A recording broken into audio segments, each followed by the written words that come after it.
Friends, shoulder joint हमारी body में एक बहुत मोबाइल जॉइंट है और हम अपने डेली लाइफ में बहुत से काम हमारे शोल्डर जॉइंट की मदद से करते हैं। यही वजह है कि जब कभी भी शोल्डर में दर्द आता है या इसकी मोबिलिटी कम हो जाती है तो एक इंडिविजुअल को अपनी लाइफ में बहुत सी प्रॉब्लम का सामना करना पड़ता है और मोस्ट ऑफ़ द टाइम लोग अपने शोल्डर में दर्द और इसमें मोबिलिटी कम होने की वजह को फ्रोज़न शोल्डर समझते हैं, जबकि हमेशा ऐसा नहीं होता। शोल्डर में दर्द होना और इसके अंदर मोबिलिटी कम होने की मुख्तलिफ वजूहात हैं और हर कॉज का अलग से ट्रीटमेंट है। तो आज इस वीडियो में हम तफसील से जानेंगे कि फ्रोज़न शोल्डर किस तरह से डेवलप होता है, इसकी जो अलामात हैं, अगर किसी को ये फ्रोज़न शोल्डर हो जाए तो उसमें क्या अलामात हमें नज़र आती हैं और इसके ट्रीटमेंट ऑप्शंस क्या हैं और इसकी स्टेजेस क्या हैं। तो इस वीडियो को लास्ट तक देखने से आपको फ्रोज़न शोल्डर के बारे में बहुत अच्छी तरह से क्लियर हो जाएगा।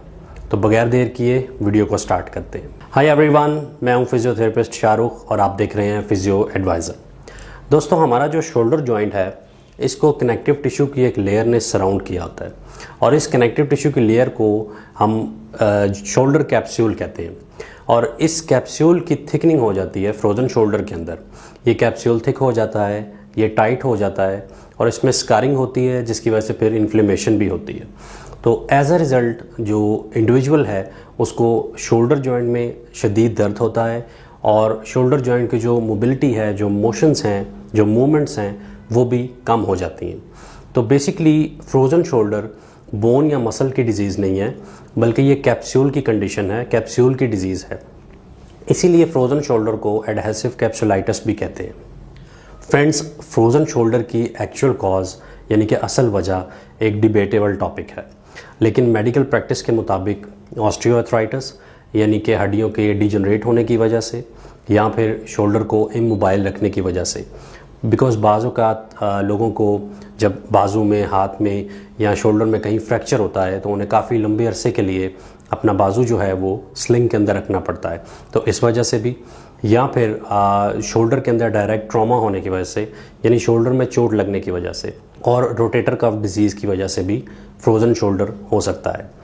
इसके अलावा फ्रेंड्स और भी काफ़ी डिजीज़ हैं जिनका डायरेक्ट ताल्लुक शोल्डर से तो नहीं, लेकिन वो फ्रोज़न शोल्डर ज़रूर कॉज करती हैं, जैसा कि गॉल ब्लैडर की डिज़ीज़, डायबिटीज़ यानी कि शुगर, थायराइड प्रॉब्लम्स और एंजाइना और समटाइम्स ब्रेन इंजरीज़ के बाद भी फ्रोज़न शोल्डर पेशेंट्स में देखने को मिलता है।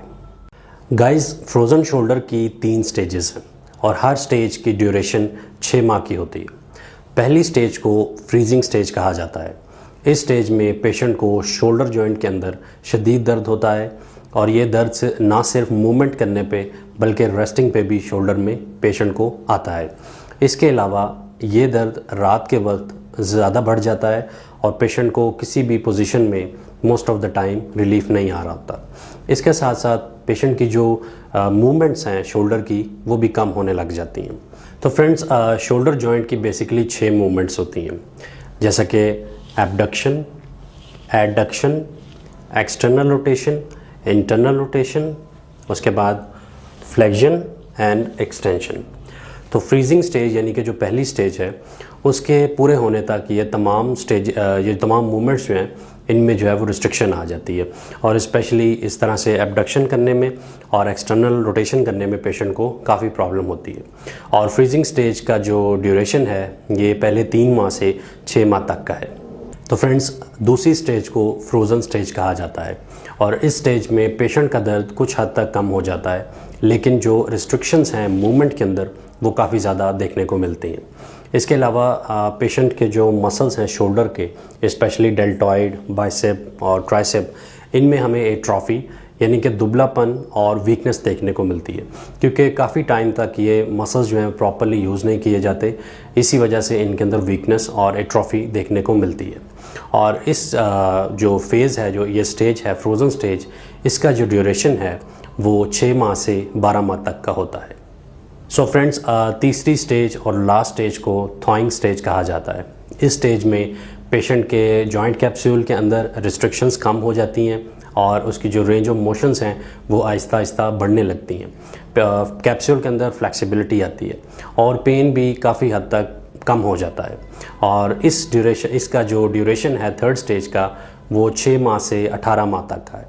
तो इस तरह से 18 माह में 18 मंथ्स में शोल्डर फ्रोज़न शोल्डर का जो ड्यूरेशन है तीनों स्टेजेस का वो ऑलमोस्ट कंप्लीट हो जाता है। बट ये पेशेंट टू पेशेंट वेरी भी करता है।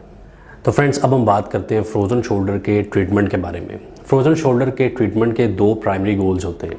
पहला, पेशेंट के पेन को कम करना और पेशेंट की जो फंक्शनल रेंज है या रेंज ऑफ मोशन जो है उसको बढ़ाना।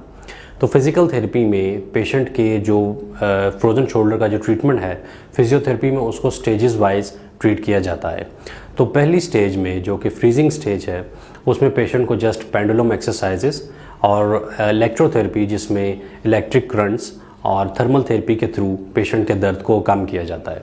इसके अलावा एनसेड्स यानी कि non steroidal anti inflammatory drugs भी दी जाती हैं जिससे पेशेंट का जो इन्फ्लेमेशन है वो कम होता है और एज अ रिज़ल्ट पेशेंट को पेन भी कम हो जाता है।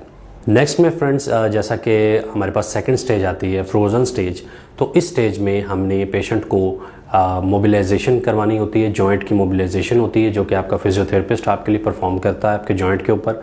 इसके साथ साथ वो आपको रेंज ऑफ मोशन एक्सरसाइजेस भी करवाता है जिससे आहिस्ता आहिस्ता ग्रेजुअली आपकी रेंजेस जो हैं वो इंक्रीज़ होना शुरू होती हैं और आपके कैप्सूल के अंदर जो टाइटनेस है उसमें भी ग्रेजुअली कमी आना स्टार्ट होती है।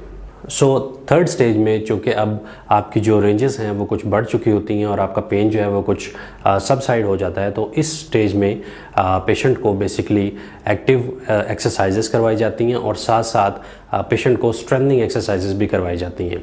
तो इस तरह से stage wise physical therapy treatment लेने के बाद पेशेंट को पेन में भी और उसकी जो रेंजेस हैं उसमें काफ़ी एक तो रेंजेस बढ़ जाती हैं और पेन में काफ़ी रिडक्शन होती है और पेशेंट को काफ़ी रिलीफ आता है। सो फ्रेंड्स, ये थी मेरी आज की वीडियो फ्रोज़न शोल्डर के बारे में। आई होप आपको ये अच्छी लगी होगी। तो फ्रोज़न शोल्डर से मुतल्लिक अगर आपका कोई क्वेश्चन है तो आप नीचे कमेंट सेक्शन में कर सकते हैं या नीचे डिस्क्रिप्शन में एक ईमेल आईडी दी गई है, आप उस पर मेल भी कर सकते हैं। और इस वीडियो को आप उन तमाम लोगों के साथ शेयर करें जिन्हें फ्रोज़न शोल्डर है, ये उनके लिए काफ़ी हेल्पफुल होगी। तो मिलता हूँ आपको एक नई वीडियो के साथ नेक्स्ट टाइम।